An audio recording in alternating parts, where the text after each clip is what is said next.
Saudara, banjir yang merendam permukiman warga di Kabupaten Sintang, Kalimantan Barat berangsur surut. Warga pun mulai bergotong royong membangun dapur umum untuk membantu korban banjir. Banjir yang merendam Kelurahan Kapuas Kanan Hulu, Kecamatan Sintang, mulai surut hingga 30 cm. Kini warga Wiyata 1, RT 14, RW 04, Kelurahan Kapuas Kanan Hulu, Sintang, membuka dapur umum di selasar Masjid Al-Kautsar. Secara gotong royong dan swadaya, warga memberikan sebanyak 1.200 makanan dalam sehari bagi korban banjir. Saat ini bantuan yang masih dibutuhkan adalah bahan sembako dan obat-obatan. Warga terus membuka donasi untuk terus menyediakan makanan siap saji yang dibagikan kepada warga terdampak banjir.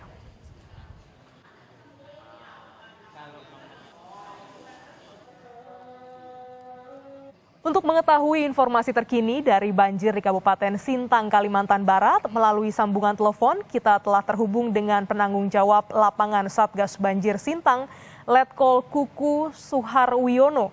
Selamat siang, Pak Kuku. Selamat siang. Iya, Pak. Waalaikumsalam. Hingga Jumat siang ini bagaimana kondisi banjir dan juga longsor di Kabupaten Sintang, Kalimantan Barat?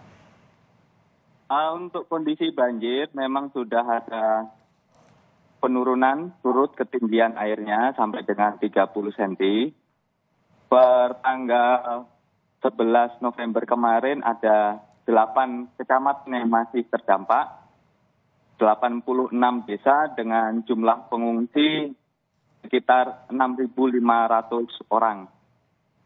Kemudian perlu kami laporkan juga untuk gardu PLN, ini ada 64 gardu yang mati karena terendam air sampai dengan sekarang. Hingga saat ini, ya Pak, apakah ini penurunan banjirnya ini cukup merata atau masih ada wilayah lain yang banjirnya cukup tinggi, Pak? Ini penurunannya cukup merata, namun demikian untuk kondisi air ini memang masih tinggi. Di beberapa tempat masih di ketinggian 240 cm. Yang di sekitar Sintang ini. Status tanggap darurat bencana diperpanjang hingga 16 November. Bagaimana penanganan banjir ataupun juga angin puting beliung dan longsor sejauh ini, Pak? Betul, jadi tanggal 5 November kemarin dari Bupati Sintang sudah mengeluarkan SK pembentukan Satgas. Kebetulan saya sebagai penanggung jawab lapangan. Kemudian kami juga sudah membuka posko-posko siaga, dapur umum, kemudian lokasi-lokasi pengungsian, dan posko-posko kesehatan.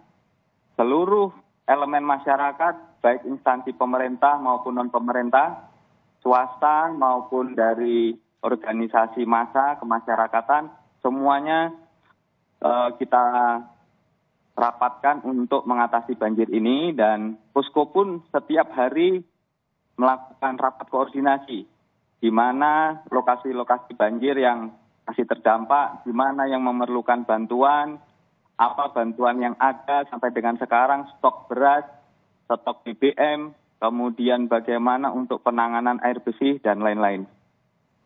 Ya, ini kan banjir di Sintang ini terus menjadi sorotan karena lama ya Pak, 3 pekan banjir terus terjadi. Apa saja upaya penanganan terhadap warga korban banjir ini, Pak?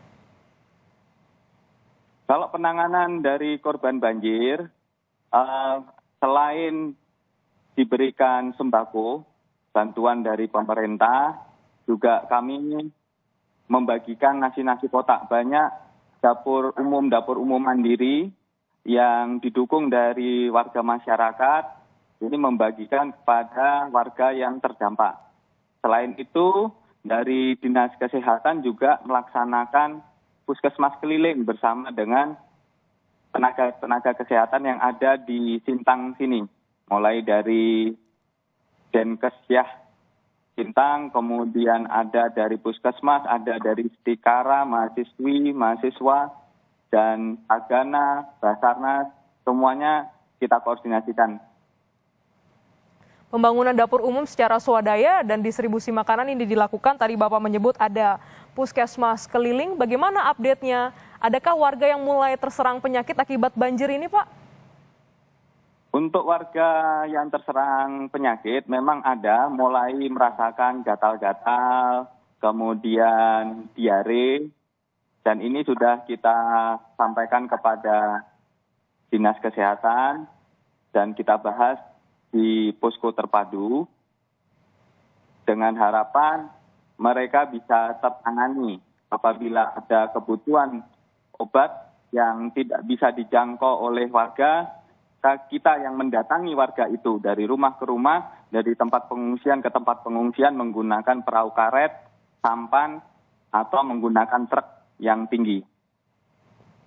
Ya, apa kebutuhan yang paling diperlukan dalam waktu dekat untuk para warga terdampak banjir ini, Pak? Untuk yang kebutuhan mendesak, yang pertama adalah sembako, yang kedua adalah pelayanan kesehatan, dan juga seperti hygiene tools, hygiene kit itu seperti odol, sabun, antiseptik, ini diperlukan karena memang untuk mandi pun menggunakan air yang banjir ini. Terakhir Pak, ini terkait penyebab banjir. Gubernur Kalimantan Barat ini menyebut akibat deforestasi dan juga pertambangan. Apakah ada penanganannya hingga saat ini?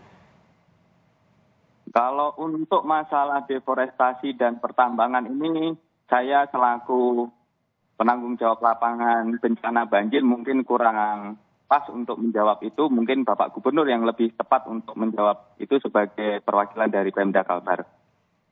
Semoga ini juga warga ini bisa langsung terlayani, baik kebutuhan sehari-hari ataupun kesehatan untuk warga di Kabupaten Sintang, Kalimantan Barat. Terima kasih Letkol Kuku Suharwiono yang telah bergabung di Kompas Siang pada siang hari ini. Terima kasih.